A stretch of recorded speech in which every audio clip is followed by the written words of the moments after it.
bajo el árbol que habitaba el cuervo merodeaba una zorra que había sido atraída por el olorcillo del queso. «Buenos días, señor cuervo. Qué bello plumaje viste. Desde luego, si canto es igual a su plumaje. Será usted un auténtico primor», exclamó la zorra, dirigiéndose al cuervo con cierto tono irónico. El cuervo, que no lo advirtió y no estaba acostumbrado a que le halagasen por ser pájaro de mal agüero, abrió rápidamente el pico para mostrar a la zorra su magnífico canto, dejando caer el trozo de queso al suelo. En ese mismo instante le dijo a la zorra: «No hay que dejarse embelesar por todo aquel que decoba, señor cuervo. La lección que le doy bien vale es este trozo de queso». Y el cuervo, muy avergonzado, juró que más nunca se dejaría engañar.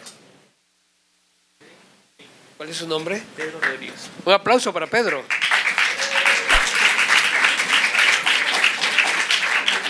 ¿Qué conclusión sacan ustedes? ¿Cómo? El ego es malo, dice. Bueno, una conclusión podríamos sacar es que la palabra sirve también para engañar. La palabra puede servir para la felicidad. Ahora los japoneses han creado sus cursos para la felicidad. En realidad todos estamos aquí también para la felicidad, para ser felices, para sentirnos satisfechos, para ser mejores. Y las palabras, tanto habladas como escritas, nos sirven para la felicidad, nos sirven para la verdad, para saber dónde está la verdad. Y nos sirven también para engañar. Mire cómo, en este caso, la zorra envolvió al cuervo y lo engañó, porque dice que qué bonito, no sé qué bonito canta. El cuervo canta espantoso. Qué bonita tus plumas. Y son horribles. Yo no sé si ustedes han tenido, mejor no vean un cuervo porque es feo. Sin embargo, la zorra lo convenció hasta que consiguió lo que quería, que era el queso.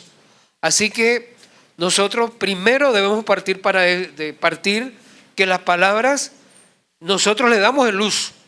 Hay personas, por ejemplo, que dicen, la lengua es machista. La lengua no es machista. La lengua de alguna manera es neutra. Machistas somos nosotros. Les voy a contar una historia. En 1928, ya hace más de 90 años, 91 años, se determinó que la palabra médica se podría utilizar. Había médico porque originalmente las profesiones estaban más los varones y la de medicina, y comenzaron ya en el 1928, a haber mujeres que se dedicaban a la medicina. Dice, bueno, usted le puede llamar médica, al igual que hoy se le llama abogada a una mujer que ejerce la abogacía.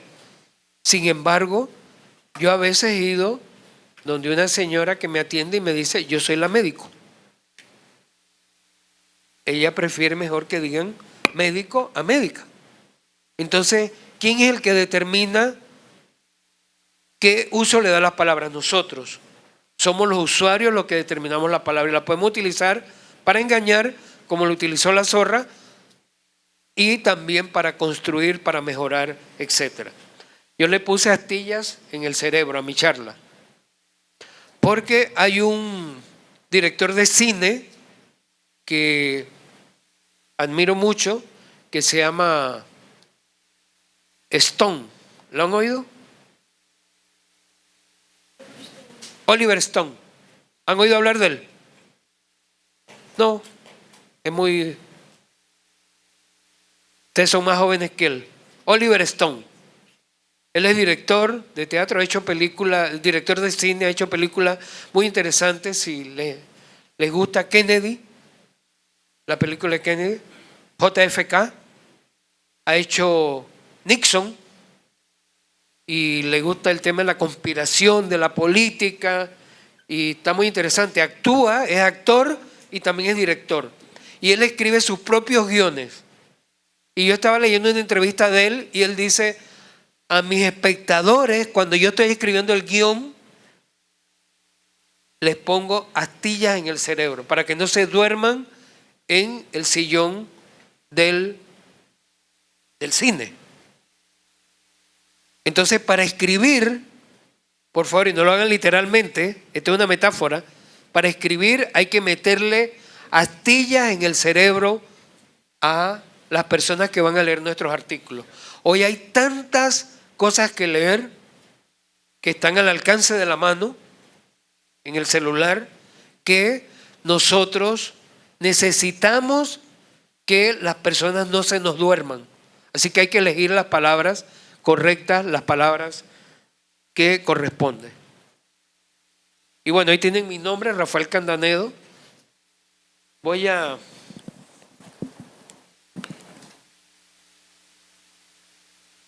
ir rapidito a pasar acá, por si no tenemos tiempo. Aquí están mis datos, si los quieren, para que después sigamos la conversación. Estoy en Twitter, Instagram, Facebook. Tengo mis redes también. Aquí el único que no tiene redes, todos debemos tener redes. Todos tenemos redes. Todos tenemos alguna cuenta de internet. Después me cuentan. Ahí me pueden escribir y me dicen. Ahora lo podemos pasar de nuevo. Bueno, vamos.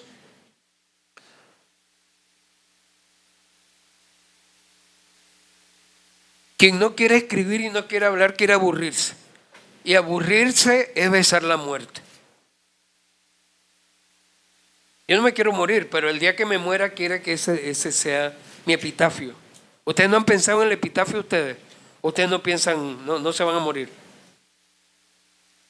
¿No han pensado en un epitafio? Este es el mío. Aburrirse es besar la muerte. Cada cuestión que nosotros hagamos debemos hacerla con alegría, debemos hacerla con satisfacción, la debemos hacer con pasión. Hay un libro muy interesante que a mí me encanta, es El arte de la guerra. ¿Les gusta a ustedes también?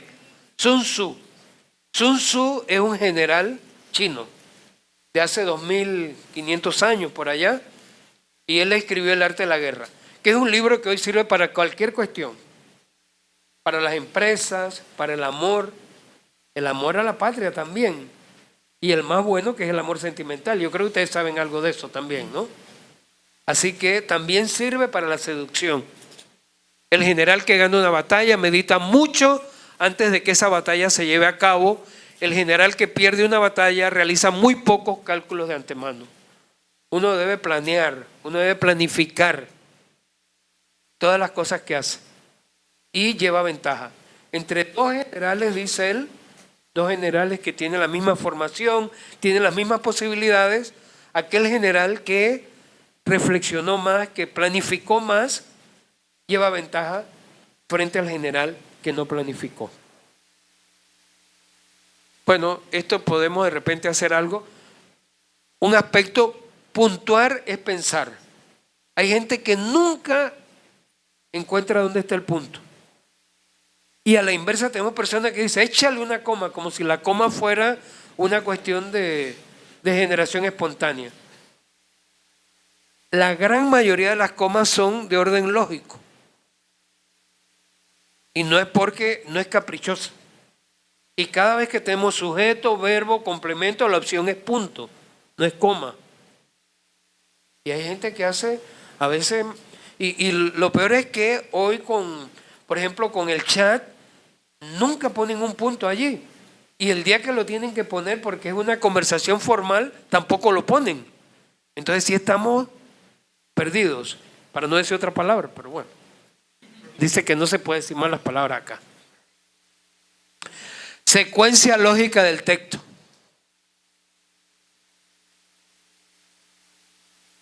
Primero es el gran propósito. Nosotros no vamos a escribir nada que no sea importante, que no sea relevante. A mí me gustaría que ahora por lo menos entráramos en contacto unos 10, 15 minutos en los grupos de trabajo que ustedes tienen, dice que tienen grupos de trabajo que pueden reunirse. Y lo primero es, bueno, determinar un artículo que vamos a escribir. ¿Cuál sería ese gran propósito que nosotros buscamos transmitir a través de ese artículo? Y yo pondría dentro del gran propósito la audiencia, a quién yo lo voy a dirigir. Y tener muy presente que quien es el destinatario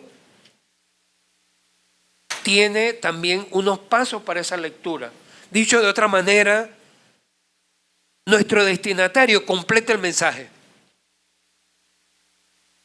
Yo que le hago allí pues un guiño, le hago una mueca y el destinatario es el que va a terminar de completar, de articular aquello que nosotros hemos pensado.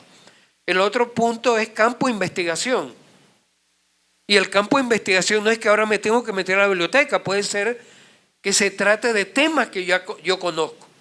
Por ejemplo, una persona que está aquí, que admiro mucho, quiero mucho, Joel Batista, él tiene un campo de investigación enorme, porque trata, y bueno, Rosana Castrillón que viene acá también, ellos tienen,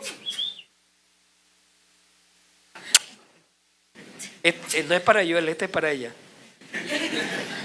Joel creyó que era para, bueno, mire, o sea, ellos tienen un campo de investigación grande porque manejan diferentes temas. Si Joel, por ejemplo, vamos a decir, tiene que escribir sobre nuevas tecnologías o herramientas educativas para la enseñanza, él no tiene que ir ahora a meterse a la biblioteca ni nada de eso, ir a internet. Por ejemplo, yo cuando tengo que escribir sobre los temas que yo manejo, lo que más me interesa siempre es economía, cultura y política. Y yo tengo el machete afilado. Cuando tengo que meterme en otros temas, yo tengo que investigar. Es más, a veces tengo una lista de cosas que quiero escribir, pero no las he investigado, no las conozco.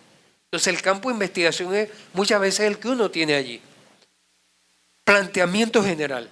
Me encanta la palabra planteamiento porque la palabra planteamiento viene de planta del pie. Planta. Y miento es cualquier acción o efecto de alguna cuestión. Planteamiento. Entonces, es lo primero que uno traza. Es como la descripción de algo. Una vez que yo tengo el campo de investigación, digo, bueno, voy a describir qué es lo que yo quiero hacer. Dependiendo pues del tema que voy a tratar. Y ahora tengo una jerarquización, una estructura, una secuencia. Importantísimo la estructura. Y normalmente no le damos nosotros como la importancia que tiene. La estructura es el orden, es la arquitectura de nuestro edificio. Por muy humilde que sea nuestro texto, pensemos en un tuit, que es un humilde, pero que puede ser bien devastador. Puede ser importante. Es más, si pensamos en función de lo que dice Oliver Stone, que son astillas para el cerebro. Si nosotros metemos astillas para el cerebro en un tuit, eso puede ser muy fuerte. Y entonces le podemos hacer, bueno, ¿cómo lo vamos a comenzar? ¿Cuál va a ser la secuencia? ¿Cómo lo vamos a seguir? Aunque sean pocas palabras. Es más, de hecho, muchas veces los mensajes que son más fuertes son aquellos que tienen pocas palabras, que son condensados. Hay personas que piensan que necesitan, bueno, todo el periódico para comunicar. Al contrario, la gente se pierde. Si usted lo puede decir en pocas palabras, si usted lo puede condensar, si usted lo puede resumir, es más, a lo mejor nos encontramos un tiempo por acá, de repente Rosana nos convoca y hacemos un taller de resumen solamente. ¿Cómo decir las cosas con muy pocas palabras? Hay gente que eso es difícil. ¿Ve? No saben, incluso tengo amigos que dicen, pero es que yo no lo puedo decir en menos de 3 páginas. Hay que decirlo breve porque eso de repente es más potente. Puede ser un buen bombazo, aunque no debemos usar términos militares, pero bueno, vamos a usarlo. La jerarquización. ¿Cuáles son las prioridades? ¿Cuáles son los puntos más importantes que voy a ir poniendo allí? ¿Y cuál es la secuencia? Hay dos momentos que son supremamente importantes. El primero y el último. El primero porque de alguna manera es la brújula mediante la cual vamos a conducir al destinatario del mensaje para que se interese por lo que nosotros hemos escrito. Hay una frase de García Márquez que me encanta. Él decía, yo cuando comienzo un artículo, un texto, es como si estuviera agarrando al lector por el cuello y le digo, usted no se va de aquí hasta que termine el texto. Y muy importante el último, porque ese es el que queda para que la gente quede pensando. Sería muy triste que uno haga todo este esfuerzo y terminó de leerlo y no pasó nada. La persona ni siquiera modificó su comportamiento, ni le interesó ni nada. Entonces debemos dejar para el final algo que le ayude a la persona a seguir reflexionando. ¿Cómo lo vamos a hacer? Bueno, ahí está el estilo de cada uno. Puede ser que usted lo haga a través de una pregunta retórica, puede ser que lo haga a través de una conclusión, que lo haga a través de una explicación, que lo haga a través de una información que no había dado antes. O sea, cada persona va determinando cómo lo resuelve. Porque aquí también está algo precioso que es el autor. El artículo, él es altamente individualizado. Todos estos son aspectos generales del artículo, pero cada persona lo acomoda a su manera, lo hace según su propia personalidad, su propia manera de contar, su propia manera, sus experiencias personales, etc. Bueno, aquí tenemos, ¿qué es lo que dice aquí? El plan de redacción. Importante. Creo que en el plan de redacción nosotros debemos determinar por qué medio lo estamos poniendo. Oiga, hoy no hay medios que no sean importantes. Si uno tiene un grupo de WhatsApp que tiene 3 personas, para decir algo, puede ser que una de esas personas sea la que más prestancia le da a lo que nosotros hemos escrito. No tiene que estar pensando en los 10.000 seguidores en Facebook o en otras redes. ¿Cuántos seguidores tiene Ayudinga?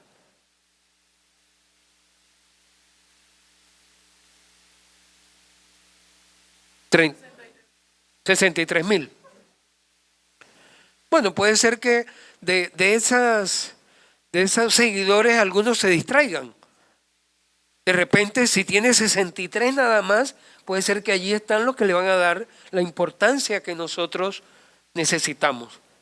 Le preste la atención que nosotros necesitamos. Y también, bueno, a través del medio, puede ser impreso, puede ser a través de red social, puede ser volante. O sea, en el plan de redacción, ¿a quién lo voy a dirigir? ¿Qué busco? O sea, es lo que está fuera del mismo texto. ¿Qué busco fuera de él? El contexto que dicen. ¿Qué está fuera de ello? Y bueno, el preborrador. Yo les recomendaría en el preborrador que hagamos una lista de subtemas.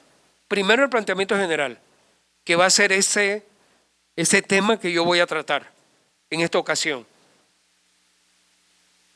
Y después el preborrador son los subtemas que están allí.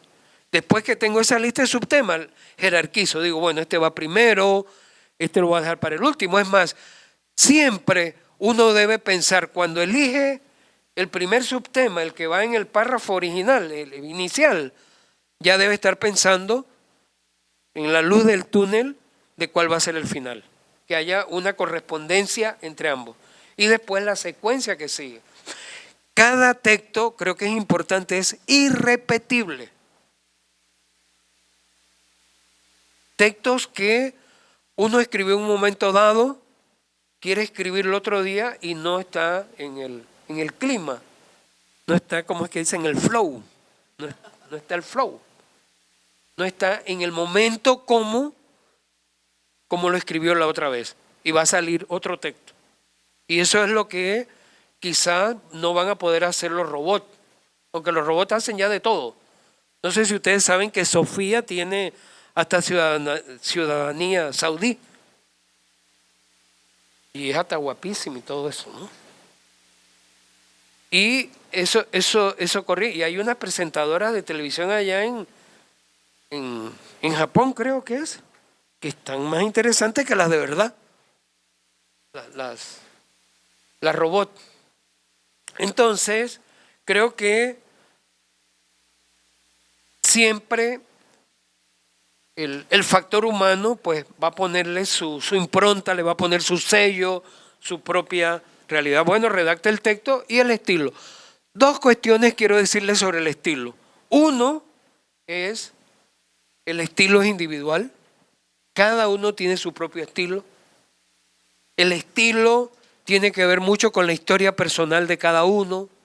Tiene que ver con las aficiones que uno tiene, con las opciones de uno. Hay personas que les gusta más esto, otras les gusta menos esto. Tenemos determinadas amistades, compañías, el colegio de donde uno estudió. Yo conozco una persona muy joven y le digo, oye, tú sí pones los puntos bien, porque mis alumnos de la universidad no los ponen bien. Y yo le digo, ¿por qué? Dice que en mi colegio, en la parte de español, había un curso solo de puntuación. Una vez a la semana durante 3 años dio puntuación nada más. Que yo creo que ese debía ser el sistema. Si alguien aquí tiene influencia con el Ministerio de Educación, por favor diga que den clase de puntuación. Mire, para mí lectura y puntuación. Es más, comenzamos aquí con lectura. ¿Cómo se llama el joven? José Luis, ¿cómo? Luis. Pedro. Comenzamos con lectura. Mire, todo esto, si no tienen lectura, estamos perdidos. Y mi recomendación, lean fábulas, son buenísimas. Las fábulas son breves. Es más, yo creo que el sistema educativo nuestro debía, también otra recomendación es que cada persona se duerme después que lee una fábula, que son 3, 4 párrafos, y todas tienen lecciones. Bueno, saben que la fábula es un cuento, solo que él ya de por sí trae la moraleja. Todo cuento tiene una moraleja, todo artículo tiene una moraleja, que tiene que ver con el gran propósito. Pero en el caso de la fábula está explícito. Incluso dicen allí, moraleja, 2 puntos, cuál es la lección que quiso transmitir a través de ese tipo de cuentos. Y bueno, algo más, yo creo que ya se terminó, ya no. Bueno, mire, las macroformas de la escritura, para mí esto es fundamental.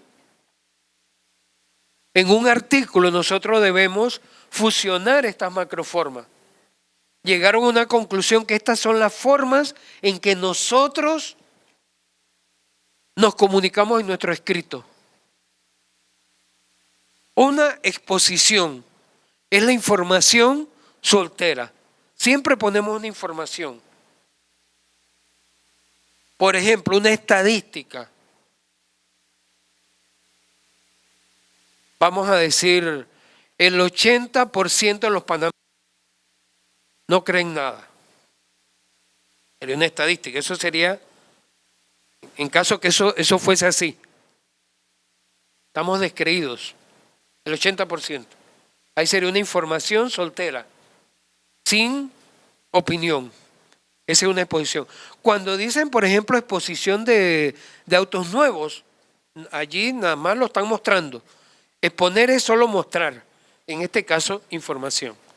Descripción. Bueno, es decir las cosas en forma detallada.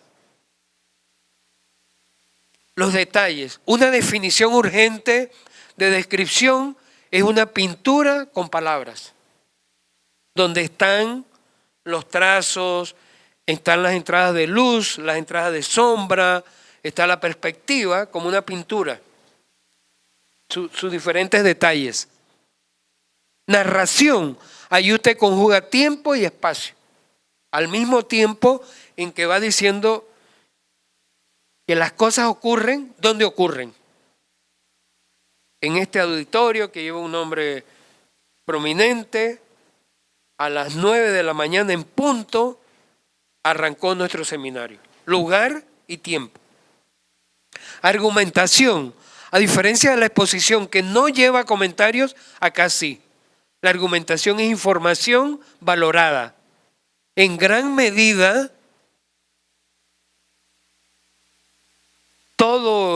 toda la materia judicial, los fallos de los magistrados, las resoluciones, ellas están sustentadas en argumentación, porque puede alguien contraargumentar, entonces esos argumentos tienen que ser buenos. Y aquí en los textos también es importante que ustedes agoten la cuestión, que alguien no venga a rebatirlo y ustedes no tengan los argumentos para contrarrestarlo. Diálogo es la palabra de los otros. En los textos están las palabras de los otros. Sobre todo en la literatura, usted ve que de repente el narrador va contando allí y entra un personaje, como que viene de alguna manera a interrumpir, pero al mismo tiempo viene como a dar otra perspectiva, otro punto de vista. Y bueno, todas las entrevistas que ustedes ven en la televisión, es más, yo calculo que la televisión noticiosa en el 50% son entrevistas, y quizás más. Debe que se la pasan entrevistando. Así que ahí el diálogo es importante. Y la correspondencia, muchas veces están las cartas, están los correos electrónicos, están los documentos, que también son parte pues de la escritura. Usted cita a alguien, allí está la parte de los documentos de la correspondencia. Rafa. Buenos días a todos. Discúlpenme, chicos, he venido porque los quiero mucho. Y además, sí, los quiero mucho, los quería ver. De verdad los quería ver. No ando bien, así que me van a disculpar si de pronto no me ven completa todo el tiempo, pero algo que él ha dicho es fundamental y tiene que ver con ética. No hay nada más terrible, es como robar. Es usurpar la palabra de otros y hacer la propia. Citar es un acto de honestidad. Yo estudié en una universidad norteamericana y a mí me enseñaron, me daban una cosa que se llamaba el Blue Book. Y si yo no sabía citar, básicamente te botaban de la escuela, aunque fueras un genio. Porque entonces no eras un genio ético, sino eras un genio que no te robabas las cosas físicas, sino un intangible que son las ideas de los otros. Entonces yo les quiero suplicar que citen y que no sean egoístas citando a los demás, que los actos de generosidad, cuando usted cita, usted demuestra que usted es una persona ética y honesta. Importante, porque nosotros aspiramos a que todos escriban. Esta clase no es casualidad. Esta clase es porque queremos que tengan incidencia escribiendo. Más tarde van a tener, y yo espero que lo aprovechen, voy a hablar cortito, para que mi profe no se me ponga, y después fumigamos el micrófono, pero va a estar el editor de opinión de la prensa, que es la persona que desde hace 2 años es el editor de lo que escribe Jóvenes Unidos por la Educación. Y va a estar Dios primero Flor Mirachi, que también tiene mucha influencia en ambas partes. Un señor que se llama Luis Blanco, es el presidente de los corresponsales extranjeros. Escribe para ACANF en todos los lenguajes. Y yo creo que fundamental es decir que la palabra es tan importante que tiene que dársele el valor a quien lo dijo primero y respetar las ideas de los demás. Así que por eso hice esa interjección, porque yo he visto demasiada gente que no cita, que se roba las ideas de los demás y no tiene la generosidad de decir a quién pertenece. Hay frases que son universales, pero siempre es bueno citar. Gracias, Rosana. Me encanta ese punto. Bueno, y yo creo que en atención a lo que ha dicho Rosana, toda actividad humana, y esta tiene que ver mucho con ética. La ética es la que uno sabe hasta dónde uno llega, según su ética. Y en atención a lo que ella ha señalado, vale la pena decir también que si uno cita a alguien, ese alguien lo que ayude a sustentar lo que uno está diciendo. No le perjudica. Incluso si uno está en contra de una opinión, uno puede citar a la persona y ahora buscar argumentos más fuertes para rebatirlo en ambas vías. Así que también le ayuda a ilustrar el texto. Y bueno, eso sería la parte de correspondencia. Me gustaría mucho, y quiero ya terminar con esto, que hagamos un taller breve de toma de contacto. Y mire, aquí yo tengo, en el caso del ensayo, los artículos son los que ustedes escriben. Bueno, un artículo es diferente a un ensayo. Y es diferente porque el estilo individual es el que preside. En el ensayo preside la investigación, preside aquel hallazgo, aquella conclusión que uno obtuvo. Pero bueno, por analogía podemos establecerlo. Yo tengo también uno del artículo, pero es mucho más complejo, porque hay más categorías. Lo único que les podría decir es que el artículo él es personalizado, pero puede tener estas mismas categorías. Una tesis, algo que ya uno ha confirmado, incluso le llamamos tesis al ensayo de la licenciatura, del doctorado, de la maestría. Tesis es aquello que uno ya ha comprobado. Hipótesis es cuando está por comprobar, ¿recuerdan? Hipótesis. Hipo viene del griego y quiere decir bajo la tesis. Y la tesis es lo que ya uno comprobó. Así que uno perfectamente, es más, ¿quién ha dicho que uno no puede comprobar por observación? Uno puede comprobar por observación. Y lo que otros ya han comprobado. O como bien acaba de decir aquí nuestra mentora, el caso de conocimiento universal que ya fue probado, que ya sabemos que eso se estableció. Entonces podemos partir de ahí. Explicación, creo que cuando uno escribe un artículo, ya uno tiene otra jerarquía y le está de alguna manera explicando a personas que no conocen, ya uno se pone en otra posición. Y no es malo tener esa posición. Explicarle a otras personas determinado evento, acontecimiento, lo que fuere. Antecedente siempre, la vida es presente, pasado, antecedente y futuro. Es más, ¿quién ha dicho que uno no puede, según lo que ha ocurrido, pronosticar que viene? Por supuesto que sí. Resumen, de alguna manera la capacidad esta que decíamos de condensar, la cita directa que la acabamos de mencionar también allí. Es más, a veces cuando en el caso de la universidad le he puesto a mis alumnos que hagan ensayo, le digo, no pueden faltar 4, debe haber mínimo 4 citas. 4 citas directas. ¿Para qué? Para acostumbrarnos que hay que citar directamente, entrecomilladas, a otros. El tema, el planteamiento, ya hemos visto planteamiento, argumentación. En el caso del ensayo, la argumentación es el núcleo. De ahí parte todo lo demás. La argumentación es el centro.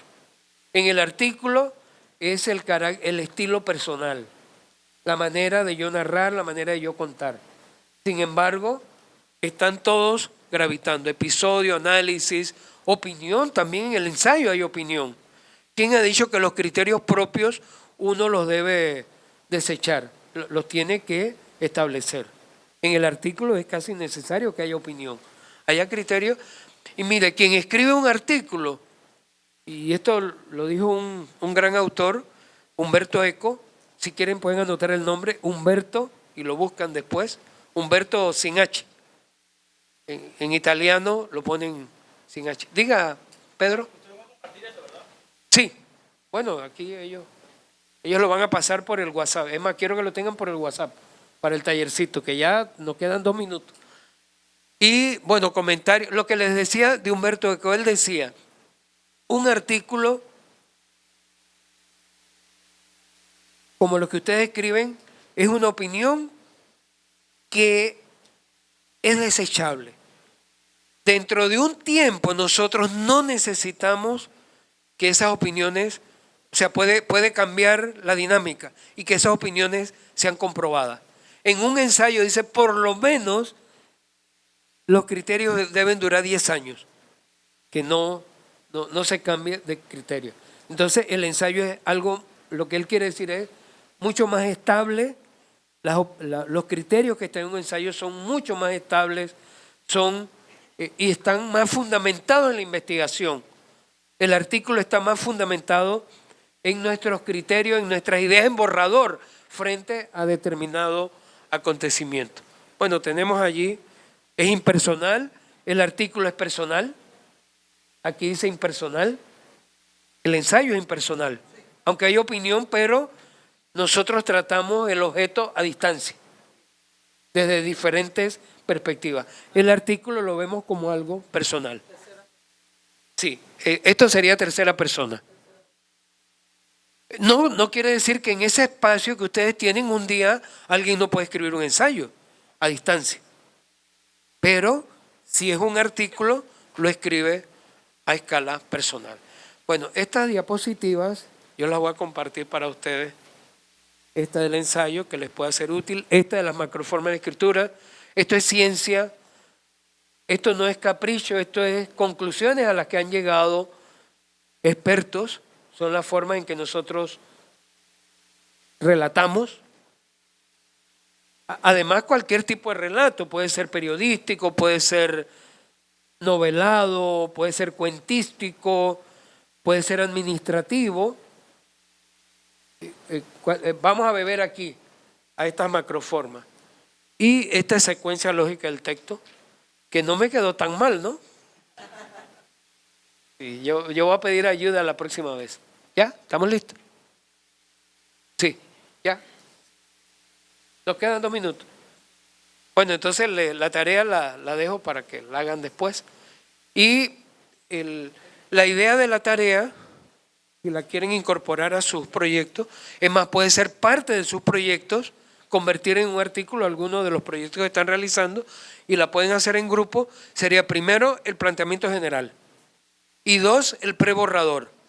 Recuerdan que el preborrador era la lluvia de ideas de los subtemas que vamos a tener allí y después darle una jerarquía. Así que